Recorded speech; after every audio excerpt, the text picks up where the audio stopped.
चलते हैं तेरी ही राह।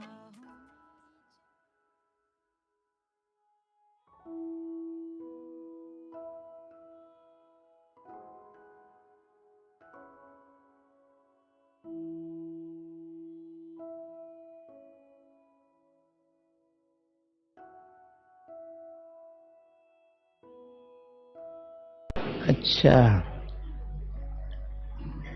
ज्ञान सरोवर से कौन आया तो उठाओ। अच्छा अच्छा अच्छा, ये बहन ज्ञान सरोवर से आई इतनी। हॉस्पिटल से कौन आया है?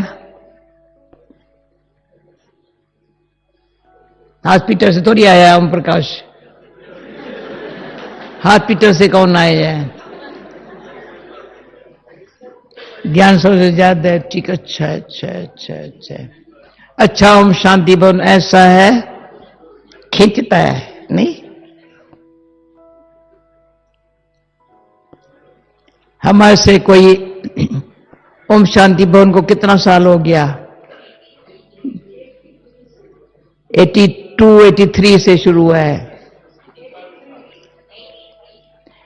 82 83 से शुरू हुआ है। आज क्या है समझा? जैसा वैसा, थोड़ा 30 साल से थोड़ा कम। अभी मेरे से कोई अनुभव पूछे ओम शांति भवन का तो एक रात तो चाहिए।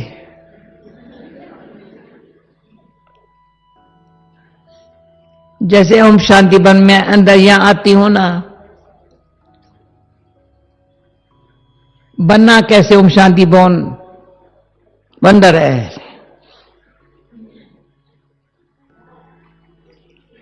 उसके पहले हम यहां पिकनिक करते थे ऊपर।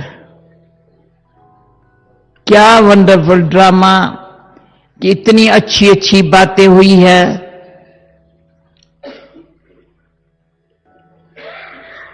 जो अनुभव सागर बन गया है नदी नाले में, हम नहीं जानते। गीता में क्या, जब सागर मिला है? तो नदी नाले में टुबकी कौन लगाएंगे?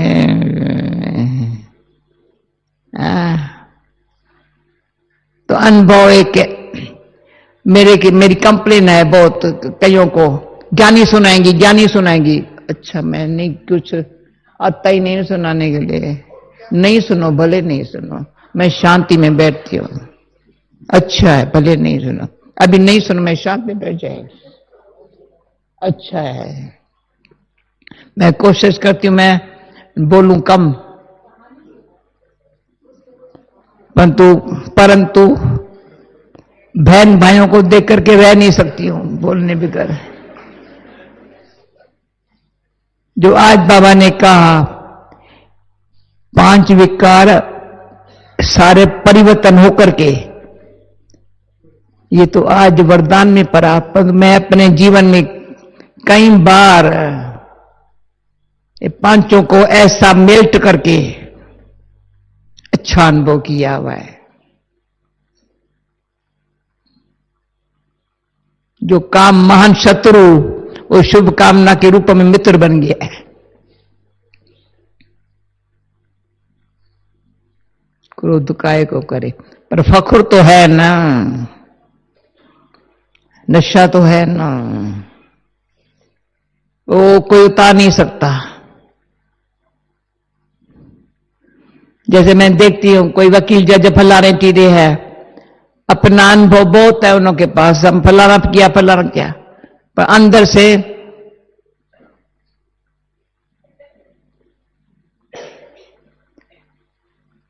तो याद दूंगा दादी तरमनी को। एक बारी बाबा ने, एक बारी कोई ने, आत्मा ने, बाबा ये बात नहीं होनी चाहिए। कहा तुमको किसने कहा तू वकील बनो? वकालत का धंधा खोटा है। बड़ा खोटा है। एक का तरफ लेंगे, दूसरे का ऐसे। सबसे खोटा धंधा वकीलों का है।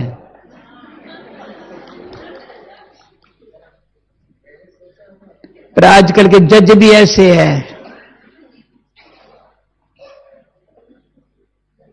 इसलिए बाबा ने हमको ऐसा धंधा सिखाया है जिसमें खोटापन न हो। मुझे वो सीन याद है, बाबा ये नहीं होना चाहिए। वकील है क्या तुम?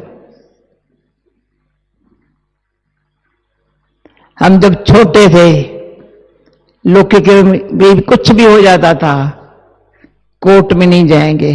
सिंधी में है कोर्ट माना कूड़, रुल्ला और टका खर्च करना। एक झूठ, दूसरा भटकना, कोर्ट में धक्के खाते जाओ, पैसा खर्च करते जाओ।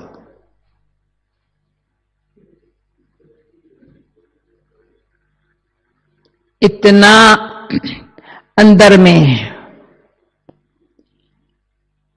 इतना अंदर से जब परमात्मा बाप मिला है,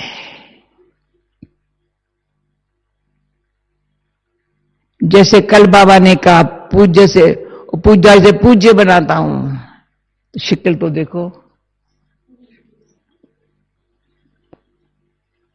कितना अच्छा बना रहा है। थोड़ा समय बाबा पुजारी से पूजा तो नहीं करते हैं न, करने आएंगी भी नहीं। अभी कोई पांव को हाथ रखता है ना तो भी अच्छा नहीं लगता, भाई ये क्या करता है। ब्राह्मणी ने सिखाया भी नहीं है, छोटा बड़ा पांव को हाथ रखता है, छोड़ो ना। तो कल पांव की बात निकली, आज बाबा ने क्या कहा कृष्ण के पांव में।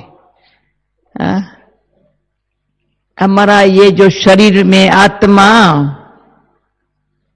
इतनी प्योर पावरफुल बन रही है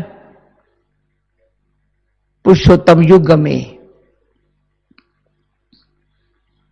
समझो, पुरुषोत्तम युग याद करो। बैठे पुरुषोत्तम युग में, तो मैं पुरुषोत्तम हूं। बाबा ने कहा सत्युग में भी, सत्युग भी पुरुषोत्तम युग होगा, पर अरे वो तो बनने बनाए होंगे ना, अभी तो बन रहे हैं ना, पुरुषोत्तम बन रहे हैं ना। तो मैं कहती हूं जो जो बाबा का महावाक्य है मेरे लिए है।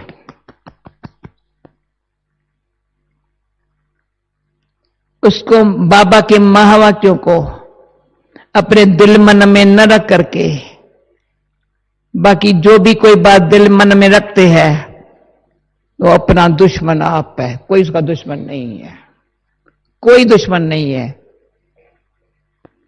भले किसको भी दुश्मन समझे, कोई दुश्मन, किसका दुश्मन नहीं है, मेरा कोई नहीं है। आपने तो कोई बैठा है बहन भाई जो कहे तुम मेरी दुश्मन हो, नहीं कह सकता, क्योंकि मैं अपना मित्र आप, पहले अपना मित्र आप, ये बहुत बात मैं समझती हूं कभी नहीं भूली होंगी बाबा का बनने से। असुर नहीं भूली होंगे। गीता में भी है, ये जन तो अपना मित्र आप, मनुष्य आत्मा अपना शत्रु आप है, मित्र आप है। ये भी अगर किसने समझी न बात, बाबा का बनने से मैं उनका बर्थडे मनाएंगी। बाबा ने कहा, बाबा को अच्छा नहीं लगता था कोई मेरा बर्थडे है, पर एक आत्मा ऐसी थी, बाबा ने प्यार से कहा इसका बर्थडे बाबा मनाएगा। अच्छी आत्मा थी बहुत। अभी मैं एक कहानियां सुनाने बैठू ना, बाबा ने कहा बच्ची सिर्फ रेवड़ी है ना, रेवड़ी आजकल रेवड़ी ट्रॉली में नहीं मिलती है, आगे बीच में मिलती थी, टोली वाला कहाँ है? आगे बीच में रेवड़ी मिलती थी ना, नहीं छोटी छोटी तिल की, अभी नहीं मिलती है आजकल। तिल का चिक्की मिलती है, तो रेवड़ी नहीं मिलती है। उन दिनों में सस्ते में सस्ता टोली थी रेवड़ी। बाबा ने कहा ये उसको बर्थडे का ये रेवड़ी लेके जाओ, थोड़ी इतनी बांटना जा करके। 5 रुपया दिया, बच्ची बर्थडे का, अच्छा बच्चे का मनाना। उसको उसकी इतनी खुशी, बाबा ने मेरा बर्थडे मनाया है, अलौकिक बर्थडे। तो मैं कहती हूं लौकिकता एकदम नाम निशान न रहे, नाम निशान नहीं है। बिल्कुल, जो मैंने एक बात सुनाई है आप लोगों को, फिर आज रिपीट करती हूं फिर से। जैसे बाबा के पास मैं जंप लगा के आई, सभी दिल से एकदम सर्वसंबंध टोर एक बाबा से जोड़ने के लिए, ऐसा संबंध खत्म हो गया। मुझे जरा भी, यूं तो सबको सुख दिया, कोई दुख नहीं था, पर मुझे बाबा का बनना है। ये मां कौन, बाप कौन, भाई कौन, बहन कौन, दिल से। पर 1-1.5 साल के बाद थोड़ी खुशी कम हो गई, थोड़ी खुशी कम। तो बाबा को कहा, बाबा भाई थोड़ी खुशी कम हो गई, बच्ची कुछ नहीं है। पर मम्मा को कहा, मम्मा मेरी खुशी कम हुई है, कुछ नहीं है मेरे मम्मा। पर मम्मा पर एक बार बाबा फिर से रोक करके बाबा को, बाबा मेरी खुशी कम हुई है ना। तो बाबा ने प्यार से दृष्टि दिया, वो घड़ी बड़ी अच्छी थी। अभी तो आजकल लौकिक अच्छा याद आता है, ठीक है, बाद मैं तो याद कुछ भी नहीं था। तो बाबा ने दृष्टि देकर के कहा, बच्ची तुमने तो मोह छोड़ दिया है, उन्होंने तुम्हारे से मोह नहीं छोड़ा है, इस कारण तुम्हारी खुशी कम हुई है। समझ गई, फट से समझा, जान की तुम मरी नहीं हो, तभी तुमको याद करते हैं। वो दिन से आज दिन तक कोई याद नहीं कर सकता। मेरे को तो याद नहीं आता, पर वो भी याद नहीं कर सकते। मरे तो मरे, जिए तो जिए, मैं तो भगवान के पास बैठी हूं। कभी भी खुशी कम नहीं हुई है, अम्मा मरे या बाप मरे, मरे मेरे होते मरे। बाबा ने कहा सेवा करो मां की, मरे क्यों? उसने समझा और बच्चे तो मेरे सामने नहीं आएंगे, आएंगे तो मेरा मोह जाएगा, ये सामने आवे। बाबा ने कहा उनकी सेवा करो। 15 साल के बाद कहता है इसकी सेवा करो। पंजाब से बुला के बुलाया ताकि उनका कल्याण होवे। हॉस्पिटल में है, बीमार है, जो बाबा के लिए बनाती थी उसको खिलाती थी। नर्सेस जो 1-2 रुपया लेने के बगैर कोई पेशेंट की सेवा नहीं करते हैं, वो कहते थे, मुझे कहते मां जी तुम जाओ अपने सत्संग में, हम मां जी की सेवा करेंगे। मरी तो बाबा की याद नहीं मरी, बच्चों के मोह माया में नहीं मरी। तो हम मरे ऐसा जो बाबा को और भी मरे ना, बाबा की याद नहीं मरे। तो सारा दिन मेरे पास ईमेल आते हैं, ये फलाना मरा, फलाना ये हुआ। अच्छा, तो वाइब्रेशन तो महाराज थोड़ा तो होता है, थोड़ा तो होता है। क्या हुआ? कभी मैंने पत्र नहीं लिखा था, कभी मैंने टेलीफोन नहीं किया था, अभी तक भी किसको नाम निशान नहीं, अक्ल ही नहीं है।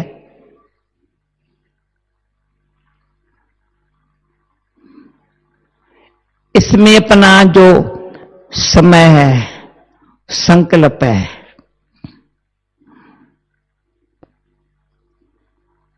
सफल हुआ है। अब न भी सुने चाहे मैं सुना नहीं चाहे तो सफल हुआ है। निष्फल एक पेनी न जावे, निष्फल एक मेरा श्वास भी न जावे। मैं श्वास उठाती हूं ना, सुख में हुए, भले थोड़ा पेन में होगा पर श्वास भी पेन नहीं होगा अच्छी तरह से।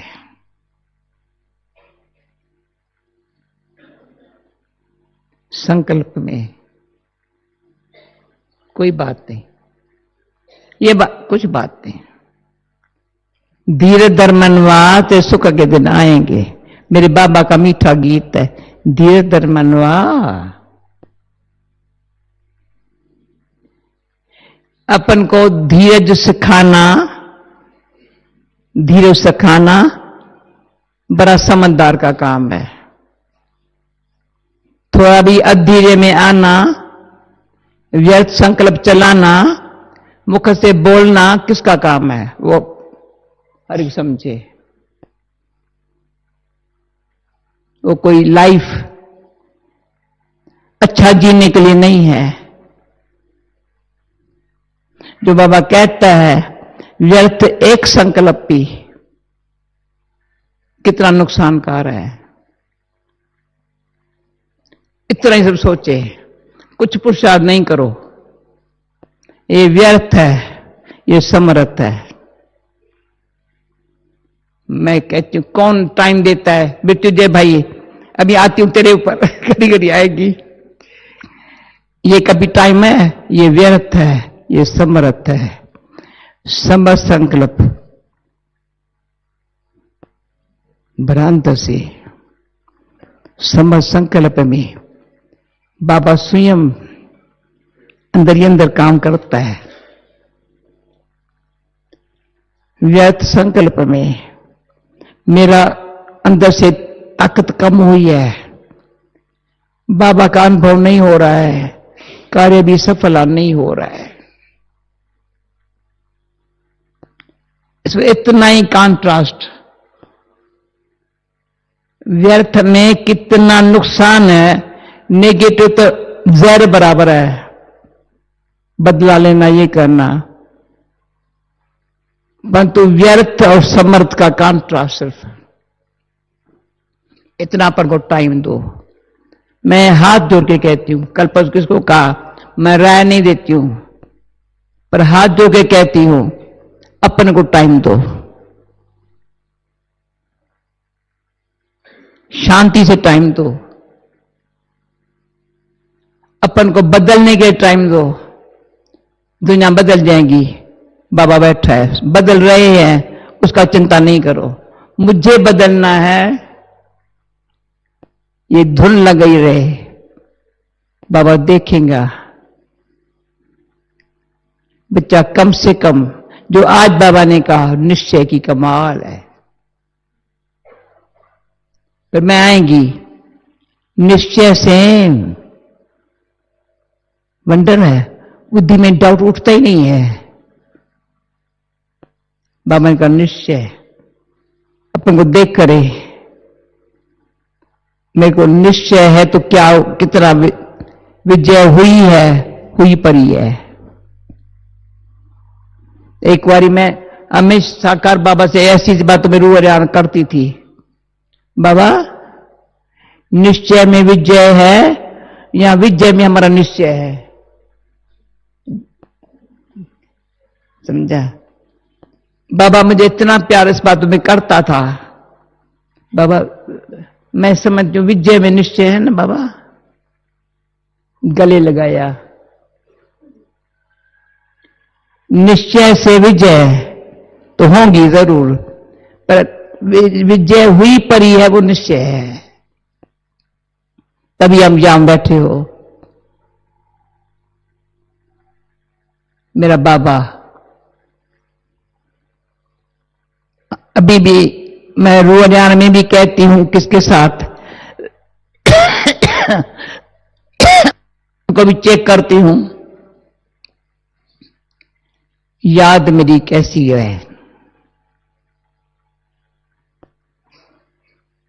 कोई बात याद ना है, 10 मिनट पहले भी बात हुई याद नहीं है। ये कैसे बातें याद करते करते करते करते क्या याद करें। जो मैंने बताया फिर भी रिपीट करती हूं। मम्मा ने मेरी मम्मा को पहले जब ज्ञान में आई, मम्मा क्या पुरुषार्थ करूं, सदा ही समझो मेरा अंतिम घड़ी है। कराची में ऑफिस में बैठे मम्मा ने एक आज भी सदा ही समय अंतिम घड़ी है, मेरी अच्छी हो, एक बाबा की याद हो। और गीता में भी है, बाबा ने भी कहा है, बहुत काल से योग लगाने वाला योगी अंत में साक्षात मेरा रूप बनता है। तो बहुत काल से योग लगाने वाला, ये भगवान के महावाक्य है। अगर मैं बहुत काल से योग याद, अगर मुझे कोई बात भी याद आई, भले योग में बैठेंगे, योग का अनुभव नहीं है। मेरी कभी कभी गुलजार दादी से चिटचट होती है, उसमें बाबा आता है, हम देखते हैं बाबा की दृष्टि। यहां जो बैठे थे ओम शांति भवन में, जो बाबा का आना होता था, ये ओम शांति भवन का जो वातावरण है, वहां बैठे भी कोई यहां बैठा हुआ कहेगा बाबा ने मुझे दृष्टि नहीं दी, वहां बैठा हुआ कहता बाबा ने बहुत अच्छी दृष्टि मुझे दी, वहां बैठा हुआ कहता है बाबा ने बहुत अच्छी दृष्टि, यहां बैठा मुझे वो देख रहा है बाबा इसको दे रहे मुझे नहीं दे रहा है। ये इतनी माया है, इसको मिल रहा है मेरे को नहीं मिल रहा है। बाबा लाइन में दृष्टि देगा, तुम्हारा टर्न आ रहा है तुम दृष्टि लेना ना। मेरे को बाबा ने दृष्टि ऐसे इसको अच्छी थी, हमको ऊपर बुलाते भी नहीं है। अरे ऐसी ऐसी झमेलों में अंदर से प्रभु मिलन बनाने का मिस करते हैं। असल मुझे इतना अनुभव वहां वाला, दादी मैं बताती मुझे बड़ा बाबा ने दृष्टि दी। एक बारी बाबा ने कहा था साकार में, मैं दृष्टि क्यों दूं, तुम्हारा काम है लेना। बाबा आपने आज दृष्टि नहीं ली, तुम्हारा काम है दृष्टि लेना, मेरा काम थोड़ी दृष्टि। बाबा तो विश्व को दे रहा है। अरे बाबा को पहचानना होता है ना। दृष्टि से हमारी अंदर से सदा ही बाबा की दृष्टि में हूं, और कोई मेरी दृष्टि में ना आवे। पलकों में बिठा के प्यार किया है बाबा ने। यह अनुभव कहां गया है? मैं पूछती हूं किसको यह अनुभव पलकों में बिठा के बाबा ने प्यार किया है? हमारे पलकों में निष्पल हर समय अंदर वो है, तो ऑटोमेटिक जिनके साथ हम रहेंगे, जो मेरे साथ रहेंगे, वो ये अनुभव होगा। भले टाइम लगेगा, पर तो मैं अपने अनुभव को थोड़ा भी, जैसे बाबा स्लोगन में था, अल्लाह मिक्स न करेंगे। बाबा ने कहा जेवर में अल्लाह मिक्स नहीं करते, सोने में अल्लाह मिक्स करते हैं। क्या बाबा ने मूली चलाई आज? सुनाने वाले ने सुनाई, सुनने वाले ने सुनी। किसका ध्यान रहा सारे दिन में? अल्लाह मुझे मिक्स नहीं करनी है। बस सच बताओ। एक भाई कहता है बस जेवर में नहीं मिक्स होती है, अल्लाह सोने में मिक्स होती है। बाबा सोना बना रहा है, सच्चा बना रहा है। ऐसा योग लगाओ कोई अल्लाह थोड़ा भी निकल जाए। सच्चा सोना, सच्चा सोना। तो शुद्ध आत्मा बनना है। सच्चाई मेरे स्वरूप में होए। पहले शुद्ध आत्मा, इतनी शुद्ध आत्मा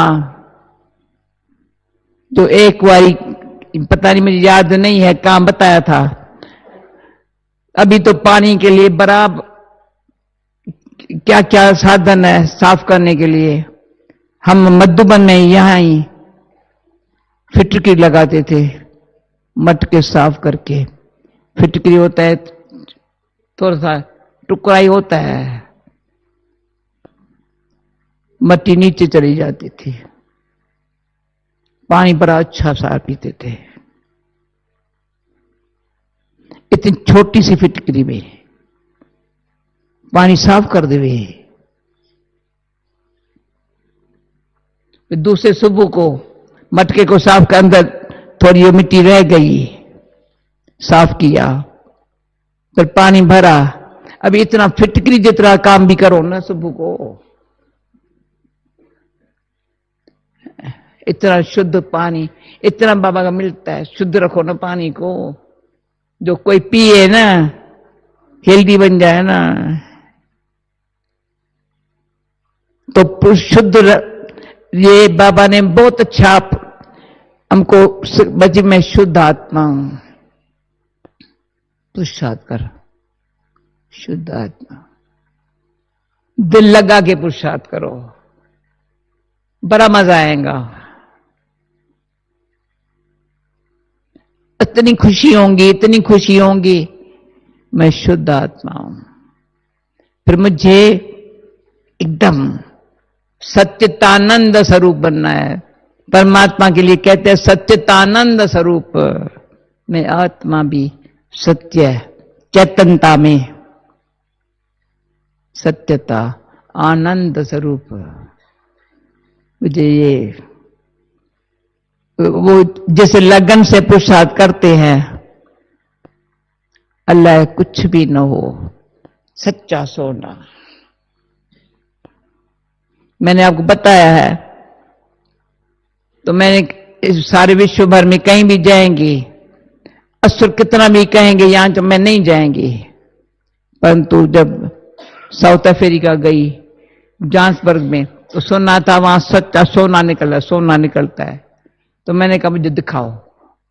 वहां गई, अंदर गुफाओं में गई, पहाड़ों के बीच में अंदर कैसे मेहनत करते हैं, अंदर सोना निकालते हैं पत्थरों से, पहाड़ों से। वो देखा आंखों से, कितनी मेहनत करती है। फिर इस साउथ अफ्रीका सबसे शाहूकार बन गया क्योंकि उन्होंने मेहनत कर सोना निकाला है सारा।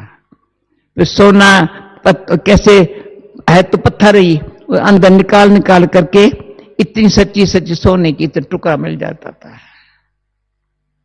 बस अंदर डीप जाने से सच्चाई क्या चीज है वो मेरे स्वरूप में आ जाए।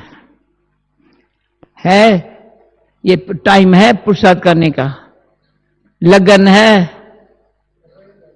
बाकी लंदन जाएं, अमेरिका जाएं, फलाने जाएं, इधर जाएं, घूमे फिरे। अरे कभी ये ख्याल नहीं आया होगा मैं यहां जाऊं, बाबा भेजता है। अपना कभी इच्छा नहीं हुई होगी मुझे ये करना है,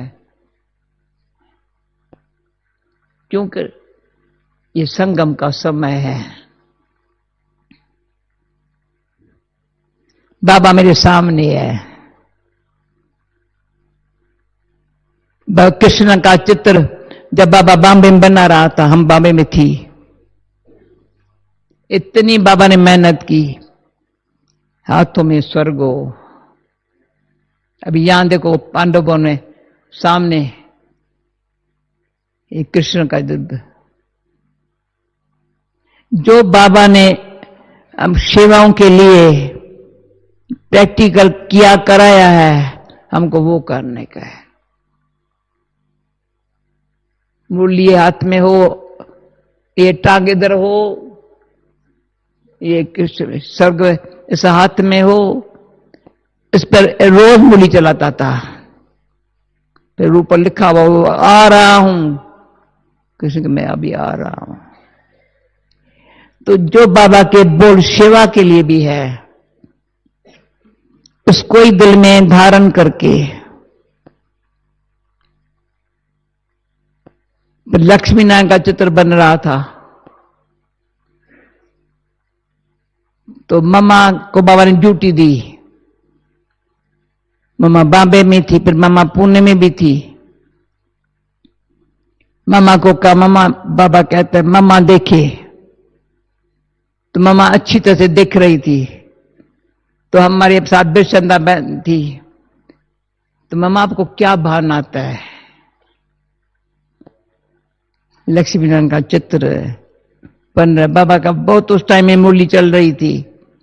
बच्चे कोई देखे ना, हमको ये बनना है, ये बन रहे हैं। मंदिर में मूर्ति वाली अलग बात है, ये ऐसा लक्ष्मी नारायण हो, हार कैसा परा हो, मुटुक कैसा हो, चेहरा ऐसा हो, लक्ष्मी कैसी हो, नारायण कैसा हो। मामा ऐसे जो आर्टिस्ट था उसको बताती थी, इसको ये करो, ऐसा भान आता था। मामा भी थोड़ा स्वर्ग में चली गई है क्या, इतना ये ऐसे से जो दृश्य है ना, मेरे बुद्धि में मन में कुछ नहीं है, वो सामने आती है। जब आप मुरली लक्ष्मी नारायण के लिए बात करेंगे, कृष्ण के लिए करेंगे, प्रैक्टिकली है ना। मैं आ रहा हूं ना, कृष्ण का मैं आ रहा हूं ना। भी तो मेरे को द्वापर में लेके गए हैं ना सर्प, क्या मैं तो कैसा हूं। बाबा लेटा हुआ है, अब ये भी देखेंगे, विष्णु के समान लेटा हुआ है। थोड़ा अच्छे अनुभव करो, ये अनुभव करो। 17 साल का अनुभव है, 15 चुप करो। अरे अनुभव बाबा के पास आकर के ये अनुभव कितना करना, बाबा के रूम में जा करके। जब विष्णु तरह लेटा हुआ है, आज मैंने पता नहीं कहां देखा भाई, नेपाल में विष्णु को ऐसे लेटा हुआ, किसके पास वो चित्र देखा, वो मैंने भी देख करके आई हूं। परंतु वो बाबा का चेहरा बड़ा वंडरफुल। कभी खट्टा पर जाकर आगे बैठकर अनुभव करेंगे, बाबा के रूम में खट्टा पर आगे जाओ, विष्णु तो लेटा हुआ है, मंथन कर रहा है। लक्ष्मी को सिर पर कलश रखना है, अमृत पियो पिलाओ। फिर कभी देखो छोटा सा बेबी कृष्ण जैसा, उस बेबी बाबा बड़ा दिखाई नहीं पड़ रहे, छोटा सा विष्णु इतना मीठा मुस्कुरा रहा है। एक बार बेगरी पाठ था, बाबा डायरेक्शन ऐसा दे रहा था जैसे ये भी करना, ये भी करना। बाबा बच्चे क्या करूं, नारायण की आत्मा बैठी है ना, उस घड़ी उसको भूल गया मैं ब्रह्मा हूं। बाबा को भूल गया मैं ब्रह्मा हूं, अभी बेगरी पाठ है, डायरेक्शन ऐसा दे रहा है। तो मुस्कुरा के कहता है, वो बोल रहा है, मैं थोड़ी बोल रहा हूं। अभी कराची में मुझे बड़ा अच्छा अनुभव हुआ था, इनको सुनाया था उसका।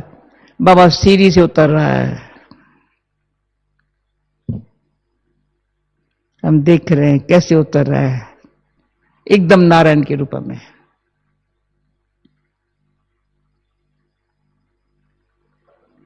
हम किसके है संगम युग पर है, ये याद रखो। किसके है संगम युग पर है। क्या पराई है, कैसे बाबा अपने पलकों में बैठ के पाला है, अभी पाल रहा है। बच्चे और किसी की नजर तेरे पर न पड़े, मेरे नजरों में रहो। इसके लिए खाना है तो यहां खाओ, घूमना कहां जाएं। बाबा के समय में कब बाबा के साथ वॉक करने जाते थे, लास्ट 2-3 साल बाबा दरवाजे से बाहर भी नहीं निकला, इस गेट से बाहर भी नहीं निकला, अंदर ही अंदर जैसे फिरता घूम रहा है। झुपड़ी में बैठा, चक्कर लगाया, कमरे में रहा, उसके से मिलने के हिस्ट्री हॉल में आया, मूली चलाई। तो हमारे बाबा की इतने जो ऊंचा चरित्र बनाने की प्रैक्टिकली हमको देखा है। अभी अब सुनो, अनुभव करो, अनुभव हो सकता है। हमने अनुभव जो किया है ना, मुझे कई आत्माएं इतनी स्वच्छ सच्ची है, अनुभव कर रही है। बाबा है ना, झोपड़ी से लेकर के आप टावर ऑफ पीस के सामने आओ, शांति से आओ। करंट आती है, हमको आती थी साका में, कमरे से बाहर भी पास करके वहां तक जाते थे, करंट आती थी और शरीर ऑटोमेटिक हो जाते थे। बाबा अंदर बैठा है, अभी भी मैं वही, क्योंकि संगम का समय है, घर जाना है, अंत मत मेरी अच्छी हो। बात है, बड़ी बात नहीं है, लेकिन पता नहीं और कौन सी बातें लेकर के जंगल में चले जाते हैं। फूल तो बनना छोड़ो, बाबा कहते हैं बच्चा वो जो फूलों का बगीचा बना के दे, पर खुद तो भला फूल बने ना। कम रूहानी ईश्वरी स्नेह बरी खशबे तो हुए ना। चलते फिरते फूल प्यारा लगता है, खशबे। कभी छोटा सा एक फूल भी ऐसे में छोड़ेंगे नहीं, रखेंगे। हाँ? कम से कम बगीचा जब तक बनाने का, इतना मैं समझू मैं निमित्त हूं, मतलब मैं तो फूल बनूं ना गुलाब का। तो बाबा कहेंगे मेरा आओ बच्चा, फूल बच्चा। तो बाबा इतना प्यार से स्वीकार करे ना, आया है मेरा, आया है। दूर बैठे कहां पे, यहां यहां बच्चा, इतना और कुछ रखो। ये अपना अंदर गुप्त पुरुषार्थ है, सच्चा पुरुषार्थ है, जिगर से पुरुषार्थ है। मैं करेंगी, बाबा साथ देता है सर, और कुछ नहीं करना है ना मेरे, मैं नहीं जानता। मुझे कहा ये कर, चुप करो ना, मुझे जो करना है बाबा कराता है वही करेंगे। आपको करना हो तो करो।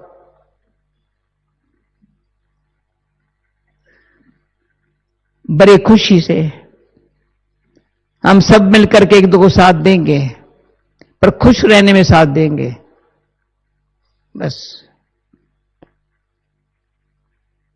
किसी ने अच्छा कल महसूस किया, दादी तुम क्लास में अच्छा बताया, अभी मैं आज कहते मैं कोई प्रोजेक्ट बनाऊं, अरे मत्था मार खलास। कल कहते कैसा पुरुषार्थ करूं, आज कहते कोई प्रोजेक्ट बनाऊं, मत्था खराब। अरे प्रोजेक्ट सारा दिन ये प्रोजेक्ट ये वो बनाने वाले अभी बना रहे हैं, हमको क्या करना है, नहीं करने का। ठीक है, शिवन ठीक है भाई, मेरी बात सब ठीक है?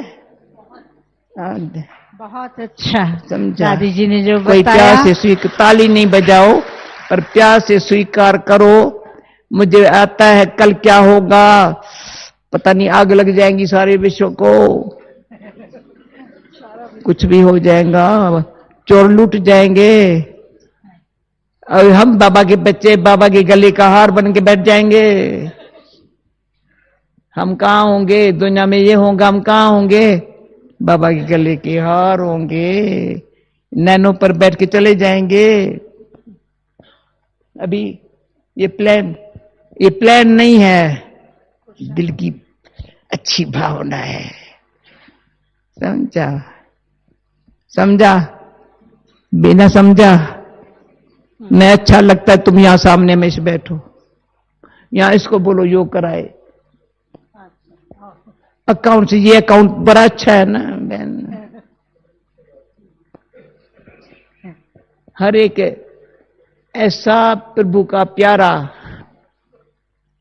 सबसे न्यारा, हर एक का पाठ न्यारा है, अलग अलग है। भाई ये इसका पाठ अच्छा नहीं, तुमको किसी कहा है तुम अच्छा नहीं बोलो। तुमने क्यों देखा ये अच्छा है ये बुरा है? बाबा ने छुट्टी दी है क्या मेरे को? ये देखना या बोलना बाबा की छुट्टी है?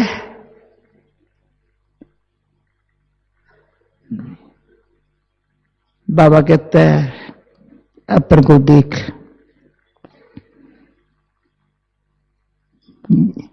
जंग उतर जाए सारी, सच्चा सोना बन जाओ, कोई हिसाब किताब नहीं। ओके? और मेरा बीठा बाबा ऐसा है, एक बारी मैंने कहा बाबा बुकिंग का ऑफिस खोल लूं मैं सत्युग में सीट रिजर्व करने के लिए।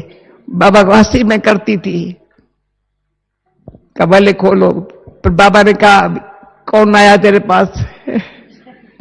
कोई आता ही नहीं। सत्युग में सीट, तम पुणे में थी, सदाई ये ड्रामा दिखाती थी। नाद बेचारा कहता है सत्युग में सीट खाली है, आओ आओ आओ। फिर बहाना बना, ये काम है, ये काम। बुढ़ा भी कहता है ये काम है, जवान भी कहता है ये काम है, पता नहीं भी कहता, बच्चा भी कहता है ये काम है। अरे सत्युग में चल रहा है, सीट खाली है। मैंने बुकिंग बंद कर दी। चलो ठीक है,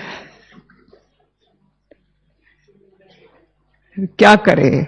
तो इसलिए प्रोजेक्ट प्लान वगैरह छोड़ो, जिसको आना होगा आएंगे, तू तो चली जा। बाबा ने बुक कर दिया मेरा,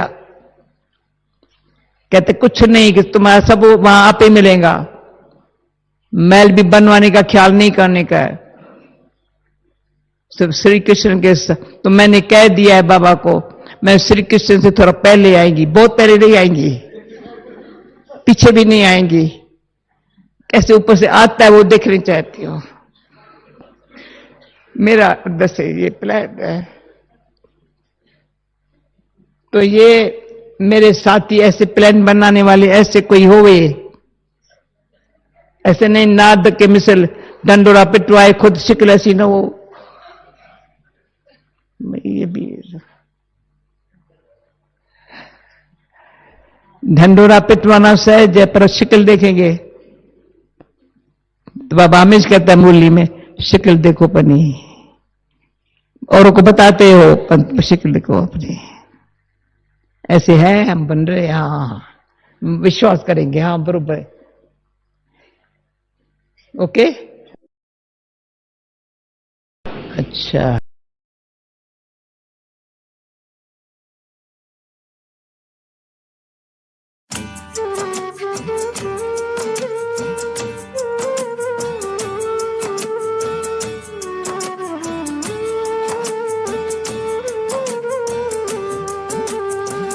एक तुम्हीं से बाबा बोलूं, तुमसे दिल की बात कहूं। एक तुम्हीं से बाबा बोलूं,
ओम शांति।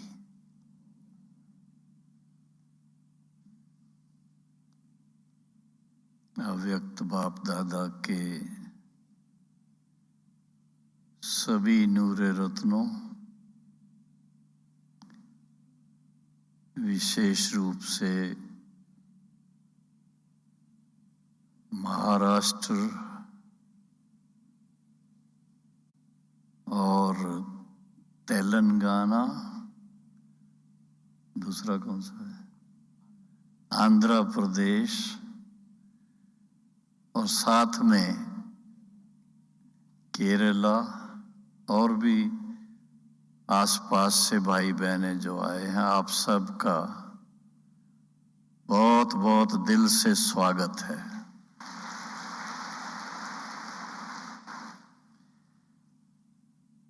कोरोना वायरस के कारण चारों तरफ लॉकडाउन के कारण मधुबन में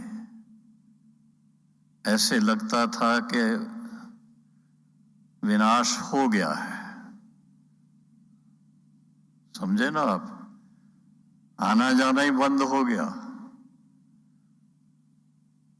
50 की छुट्टी मिलती थी, इतने बड़े ग्रुप में जो आते हैं तो उस समय 50 की छुट्टी, वो भी जब बहुत मेहनत करते थे हमारे करुणा भाई, मृत्युंजय भाई और दूसरे भाई, वो सब मेहनत करके कैसे भी 50 की छुट्टी मिली थी।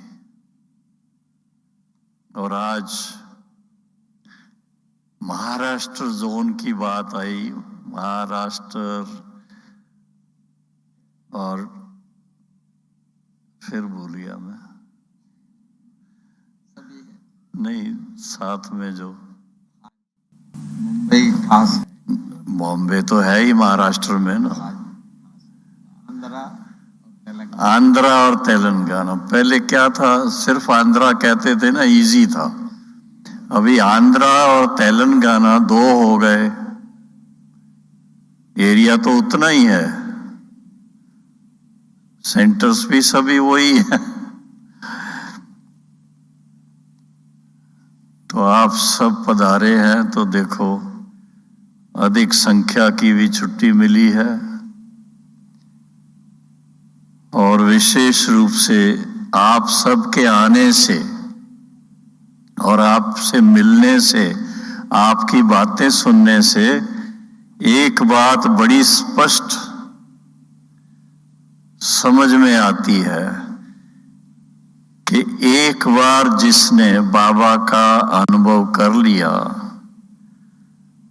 और ये समझ लिया कि बाप दादा का मधुबन घर जो है वो हमारा अपना घर है, और जहां पर अभी हम हैं वो सेवा स्थान है। चाहे लौकिक घर में भी वहां हैं तो भी उसको सेवा स्थान समझ करके वहां रहते हैं। तो ये विशेष बात हर एक व्यक्ति को अपने घर लौटने की खुशी तो होती है। आपको भी हो रही है या नहीं?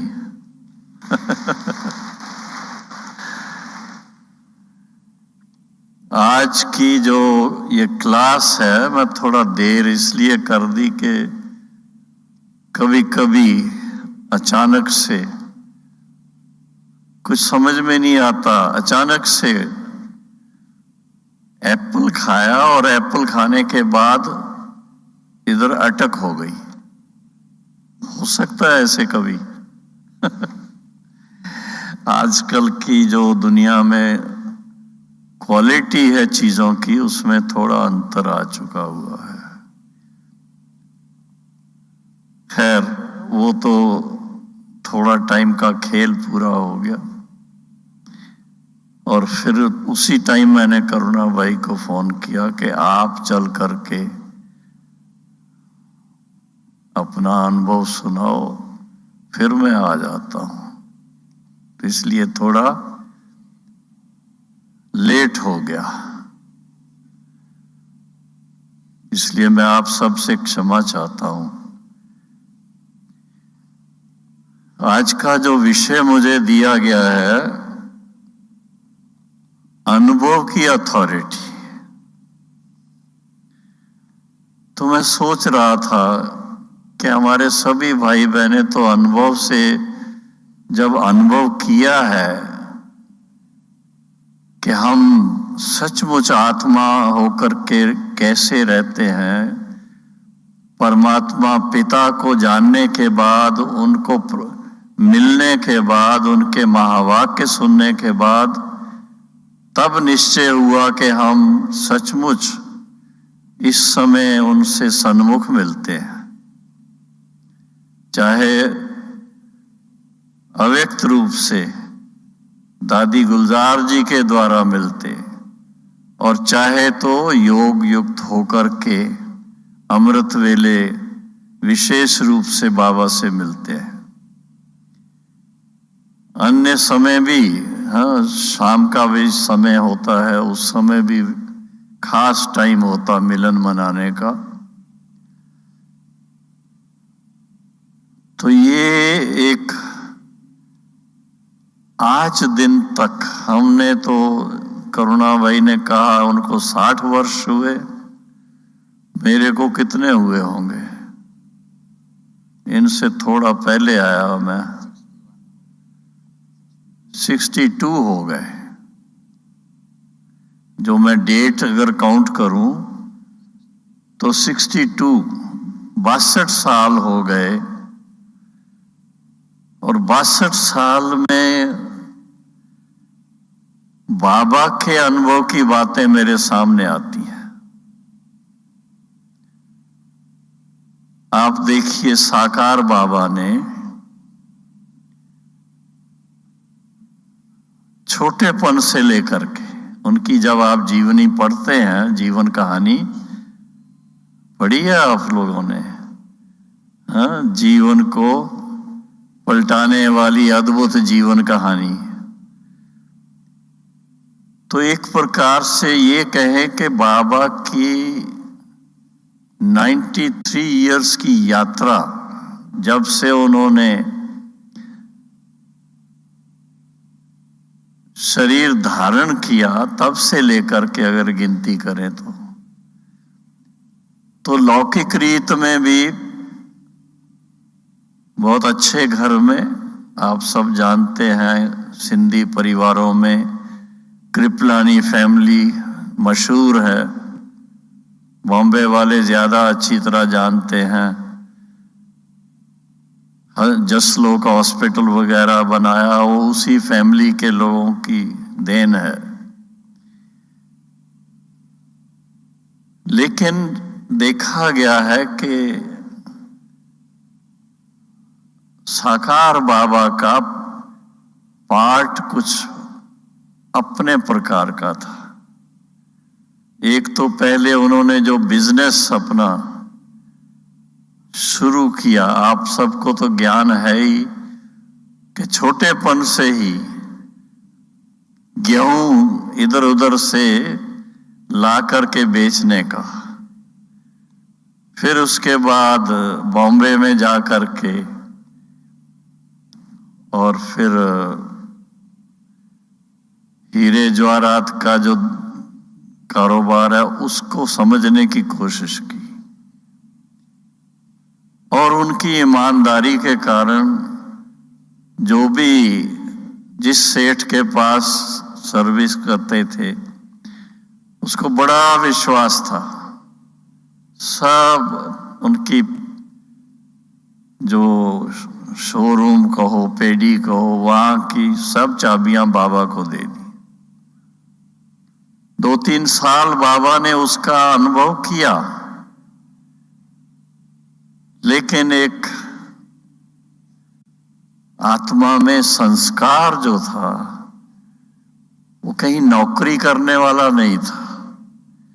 वो सीख करके, और फिर सब जानते हैं कहानी में, कलकत्ता में जा करके, कलकत्ता की न्यू मार्केट, उसमें जाकर के अपना बिजनेस शुरू किया।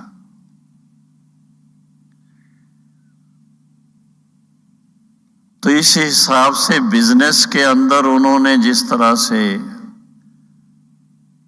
अपनी वो उनकी परख शक्ति जो थी और बातचीत करके किसी को अपना बनाने की जो उनकी विशेषता थी, राजाओं महाराजाओं के भी लिए उन्होंने बहुत कुछ ऐसा किया। सब कुछ पता है,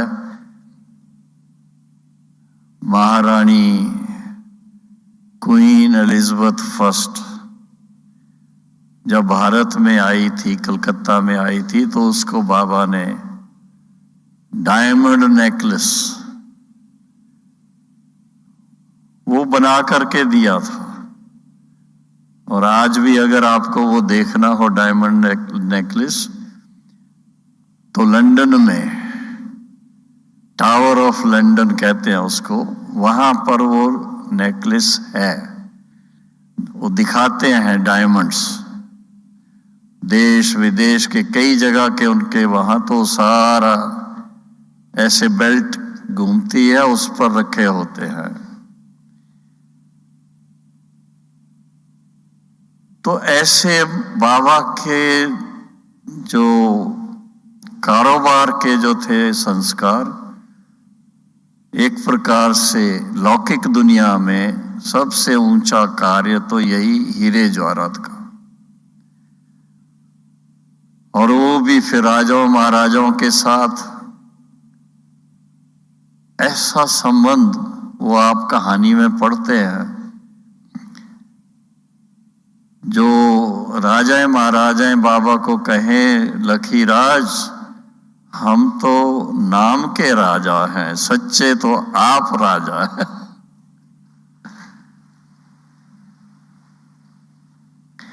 लेकिन आप सब देखिए कि उनके साथ साथ बाबा के जो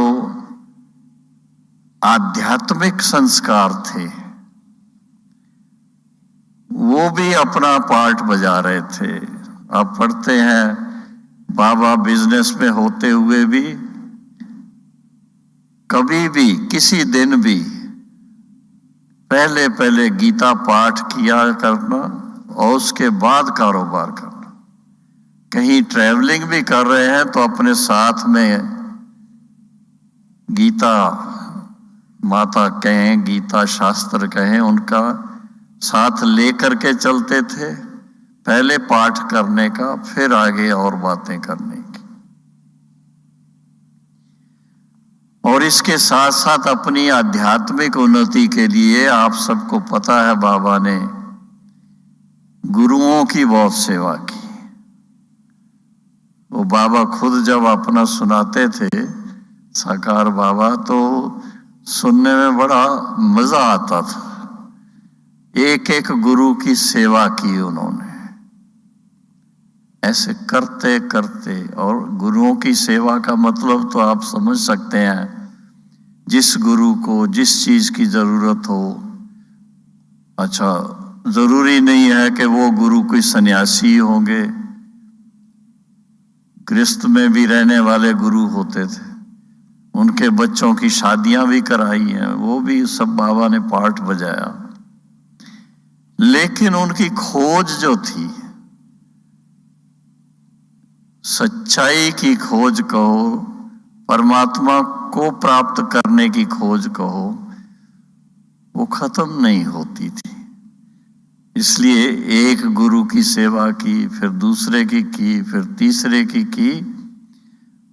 जब 12वें गुरु की सेवा में थे तो 1936 में बॉम्बे में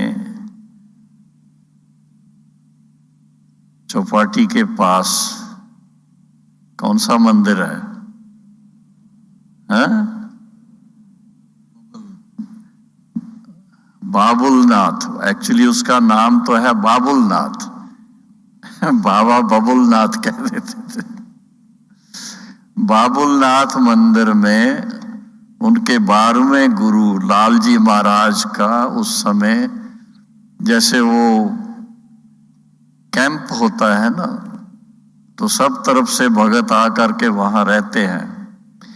तो बाबा भी अपनी धर्मपत्नी और अपनी बहू, बड़ी बहू जो है, उसके उनको साथ लेकर के उनके जो उस समय वहां प्रवचन वगैरह वो सुनने के ख्याल से जो उसकी धर्मशाला थी उसमें 2 कमरे लेकर के रहे हुए थे, मंदिर की धर्मशाला।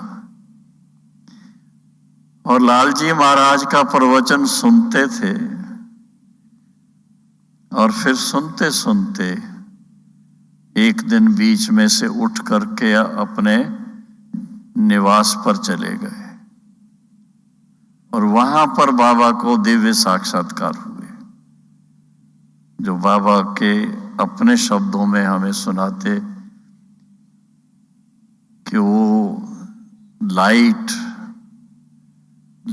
भी और माइट भी वो सब देखी और फिर उसके साथ वो शब्द भी सुने, निराकार रूपम शिवोहम शिवोहम, और क्या क्या बोला है, चिदानंद रूपम शिवोहम शिवोहम, प्रकाश स्वरूपम शिवोहम शिवोहम, आनंद स्वरूपम शिवोहम शिवोहम, वो सारा। और वो बाबा ने सोचा कि ये तो लालजी महाराज के कारण मुझे साक्षात्कार हो रहे हैं, पर उनको जब सुनाया तो लालजी महाराज ने जवाब दिया, लखीराज मेरे कारण नहीं है, ये उसकी कृपा है, उंगली ऊपर करके परमात्मा की कृपा है, वो उसके कृपा से आपको ये साक्षात्कार हुए। तो भक्ति का अंत हुआ और उसके बाद बाबा ने ज्ञान मार्ग की शुरुआत की।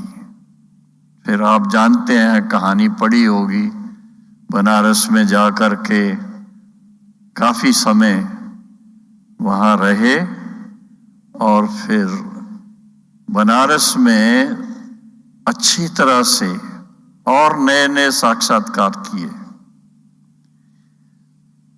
तो ये बाबा की बातें मैं इसलिए सुना रहा हूं कि आपको थोड़ा आज के विषय के साथ जोड़ना है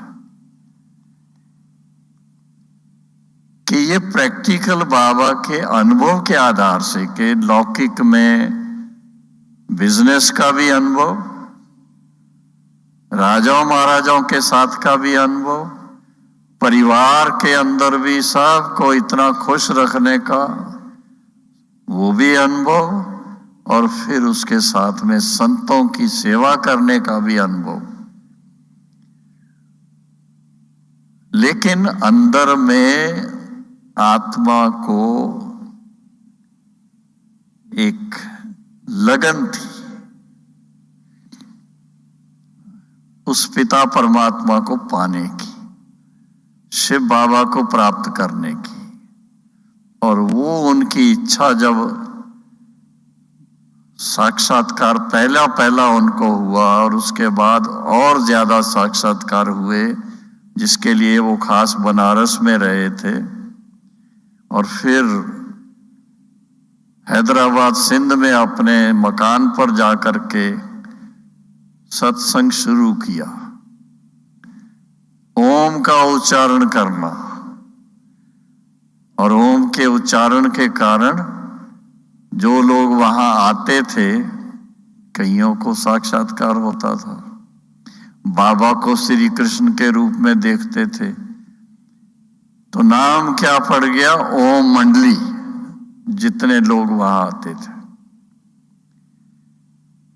और फिर उसके बाद बाबा ने, देखो शिव बाबा की श्रीमत के अनुसार ब्रह्मा बाबा ने ऐसी नई शुरुआत की,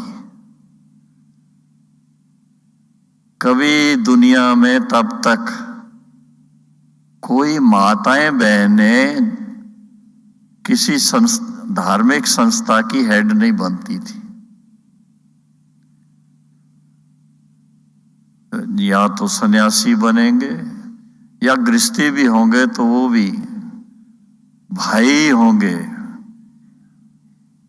लेकिन बाबा को शिव बाबा ने ऐसा, क्या कहूं, इशारा दिया जिसको हमारे कई भाषण करने वाले सुनाते हैं कि एक भाई को अगर आप परिवर्तित करेंगे तो एक को करेंगे, और एक बहन को अगर परिवर्तित करेंगे तो आप सारे विश्व को परिवर्तन कर देंगे। और उसके कारण देखो बाबा ने 8 बहनों और माताओं का, जिनमें 3 माताएं थीं और 5 18 साल से ऊपर की उम्र वाली कुमारियां थी, उनका ट्रस्ट बनाया। ये जो प्रजापिता ब्रह्मा कुमारी ईश्वरी विश्वविद्यालय नाम पड़ा, ये 18 जनवरी 1937 के दिन बाबा ने अपना एक विल लिखा था। ओम मंडली माता के चरणों में मैं लखीराज अपना तन मन धन सर्व अर्पित करता हूं। और उसके बाद बाबा ने अपना, जो बाबा की लाल पेंसिल से ही लिखा हुआ सिग्नेचर क्या करते थे, ओम, बस। तब से लेकर के आप जानते हैं मातेश्वरी सरस्वती, दीदी मनमोहिनी, दादी प्रकाशमणि, दादी चंद्रमणि, दादी मनोहर इंदिरा, दादी पुष्प शांता, माताओं में जो थे दादी जानकी नहीं थी उस समय, शुरू में नहीं थी, बाद में दादी जानकी, थोड़े 1-2 साल के बाद, 1 साल के बाद। और इस तरह से आप सोच सकते हैं कि दुनिया के अंदर ये बिल्कुल नई बात थी, और खुद बिल्कुल बाबा न्यारा हो गया। ये भी नहीं कि उसका प्रेसिडेंट बन के रहे, मातेश्वरी जी को, सरस्वती जी को प्रेसिडेंट बनाया उसका ट्रस्ट का। और इस तरह से आप सोचिए कि ये एक नई शुरुआत जो थी, उसका कारण एक ही था कि माताओं बहनों के लिए उनको कितना रिस्पेक्ट था दिल में, कितना प्यार था, कितना रिगार्ड था। और फिर उसकी रिजल्ट भी देखी कि जो भी ओम मंडली में शुरू में बहनें आई, माताएं आई, आप देखते हो उन्होंने क्या सेवाएं की, प्रैक्टिकल देखा सभी ने। एक एक दादी ने अपना जलवा दिखाया सब तरफ। तो बाबा को सबसे पहले तो एक ये नई बात शुरू करने के लिए, और आज की दुनिया में भी, इस समय भी,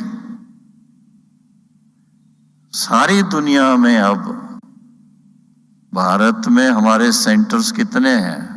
8000। विदेश में 140 देशों में, वहां भी करुणा भाई कितने सेंटर होंगे? बस आप 350 कहते हो, मैं 500 कहता हूं। 500 के करीब सेवा केंद्र विदेशों में भी है। लेकिन सबसे बड़ी बात है कि जो भाई बहने चाहे गृहस्थ व्यवहार में रहने वाले हैं, जिन्होंने ज्ञान लिया है, शिवरात्रि के दिन हर एक अपने स्थान पर शिव बाबा का झंडा लहराता है। तो वो क्या सिद्ध करता है?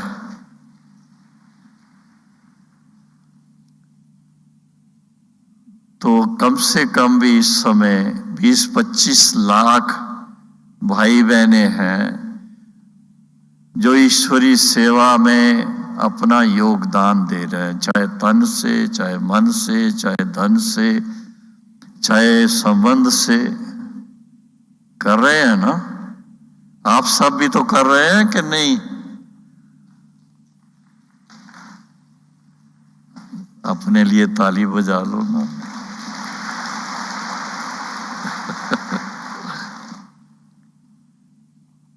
तो ये साकार बाबा को बचपन से लेकर के जो इतना अनुभव था, उस अनुसार ये जो नई शुरुआत की, आप देखो उसके कितने सुंदर नियम बनाए, जो आदि से लेकर के आज तक वही नियम चल रहे हैं। सबसे बड़ा नियम कौन सा है जो दुनिया में नहीं, कोई गुरु नहीं करते ऐसा? कौन सा है? गृहस्थ व्यवहार में रहते कमल फूल समान रहना है, पवित्र जीवन व्यतीत करना है। शुरू में तो ऐसा लगता था ये कैसे होगा, लेकिन प्रैक्टिकल में देखा, साकार बाबा के सामने कोई बाई चांस किसी की सेवा करके कोई युगल को लेकर के आए, और उसी समय बाबा उनको प्यार से समझा करके, दृष्टि दे करके, और इतना ही कहते थे, बच्चे बाबा जो कहता है उसको मानेंगे? तो बाबा की बात को क्यों नहीं मानेंगे? कहेंगे हाँ जी बाबा। सचमुच मानोगे? जी बाबा। और उसी टाइम पर शील दादी को, मेरे को एक सीन याद है, शील इंदिरा दादी को कहा, शील राखी लेकर के आओ। उस भाई को राखी बांध दी बाबा ने खुद अपने हाथ से। वो आज दिन तक पवित्र जीवन में है, युगल रूप में है। एक बच्चा पहले से जो है वो है, लेकिन वैसे पवित्र जीवन। तो अभी आप सोचिए, आप सब भी तो प्रैक्टिकल उस लाइफ में है। जब से ज्ञान लिया, जब से निश्चय हुआ, तो कौन सी धारणा की? जो संत महात्मा आपको नतमस्तक होते हैं, जिस बात के लिए उन्होंने घर बार छोड़ा, आप गृहस्थ व्यवहार में रहते हुए आप में इतना मनोबल बाबा ने भर दिया, जो आप गृहस्थ व्यवहार में रह करके पवित्र जीवन में रह रहे हैं। और ऐसे आज हमारे 20-25 लाख परिवार हैं।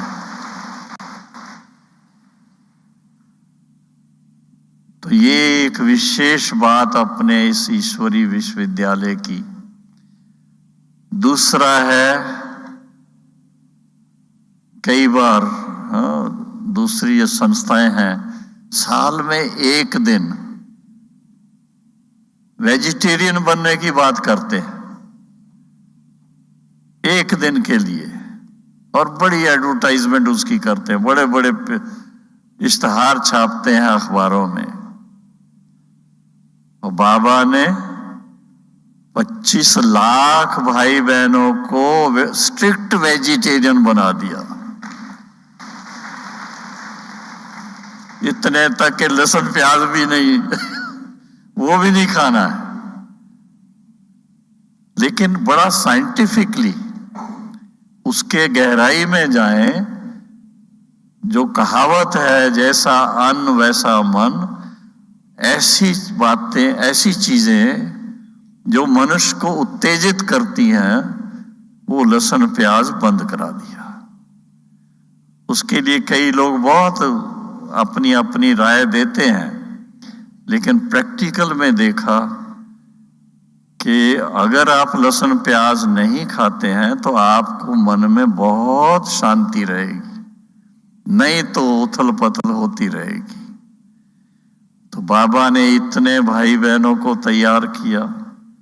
फिर इसके साथ में कभी किसी गुरु ने रोज सत्संग नहीं किया है।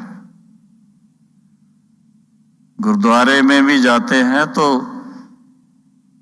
सप्ताह में एक दिन, रविवार के दिन मंदिरों में भी थोड़ा जाके ऐसे करके चले जाते हैं। लेकिन बाबा ने देखो इस बात को ले लिया, बहुत क्लियर है कि 63 जन्म के जो हमारे संस्कार हैं, जो आदि अनादि संस्कारों में मिक्स हो रखे हैं, द्वापर और कलयुग के संस्कार थोड़े मिक्स्ड हैं, अच्छे भी हैं और थोड़ा उसमें माया के भी हैं। वो कैसे मिटेंगे? इतने 63 जन्म का हिसाब जमा हो रखा है। उसके लिए बाबा ने हम सब के लिए रोज क्लास करने की बात कही। हाँ, जो रोज मुरली सुनते हैं, पढ़ते हैं, क्लास करते हैं, जरा हाथ खड़ा करो। वाह, इसीलिए आप यहां बैठे हैं।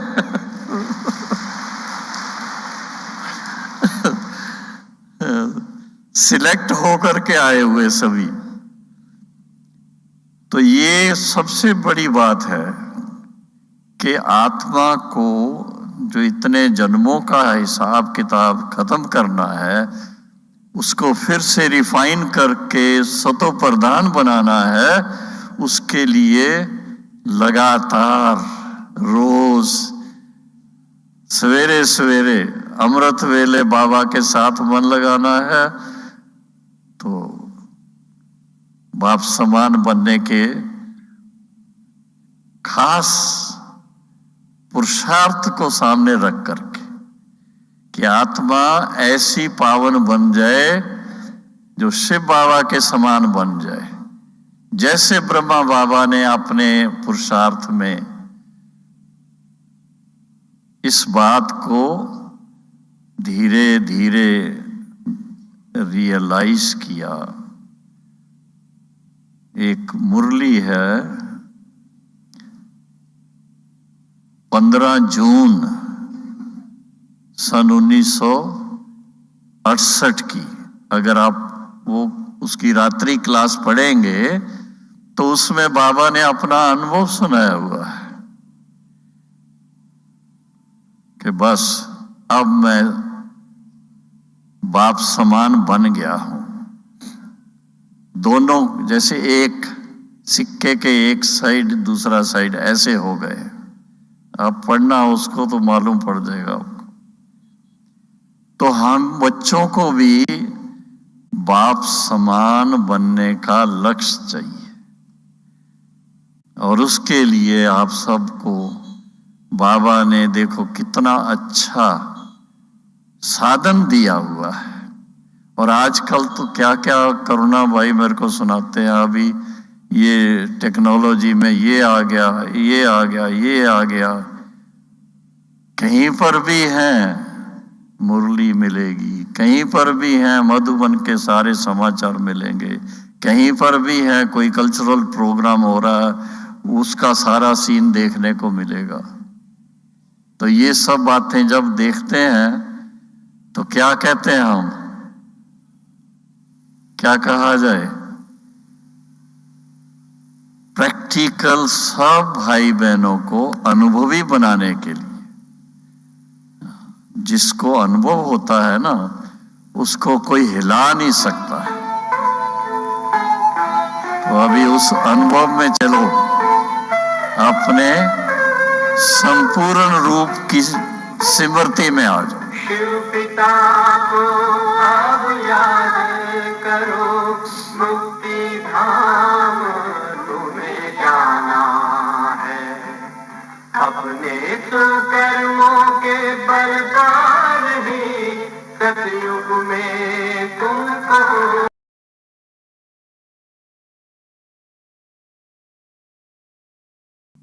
ओम शांति।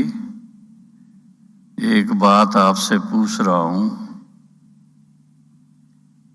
जिनके घर में गीता पाठशाला है वो हाथ खड़ा करें।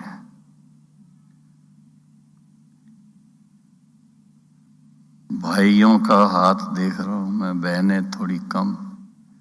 बहनें सेंटर ही चलाती हैं इसलिए वो हाथ नहीं खड़ा कर रही हैं। लेकिन आप सोच सकते हैं ये भी बाबा ने नई शुरुआत की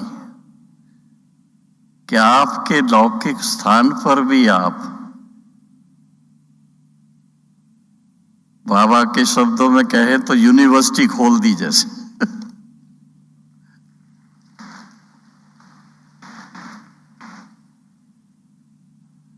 लेकिन ऐसे घर घर में गंगा बहती है, कम बात है क्या? ये बहुत कमाल की बात है। अधिकतर मुझे पता है ज्ञानवान भाई बहनों के घर में छोटा सा एक स्थान बना देते हैं बाबा के लिए खास, योग का वहाँ खास अभ्यास करते हैं। कोई आते हैं तो उनको ज्ञान सुनाते हैं। तो सभी भाई बहनों को मैं तो आज यही देख करके आपके निश्चय की और आपके निरंतर स्टूडेंट लाइफ की और उसके साथ में सेवा करने के लिए हर पल तैयार रहने की, अपने अपने तरीके से, तन से, मन से, धन से, उसके लिए आपको कोटि कोटि मुबारक दे रहा हूं।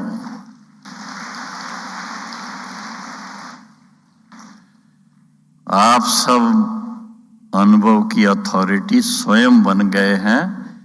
ये भाषण करना कोई बड़ी बात नहीं है, लेकिन आप अपने अनुभव से किसी को सुनाते हैं ज्ञान की बात, धारणा की बात, तो उनको वो जचती है और उसके कारण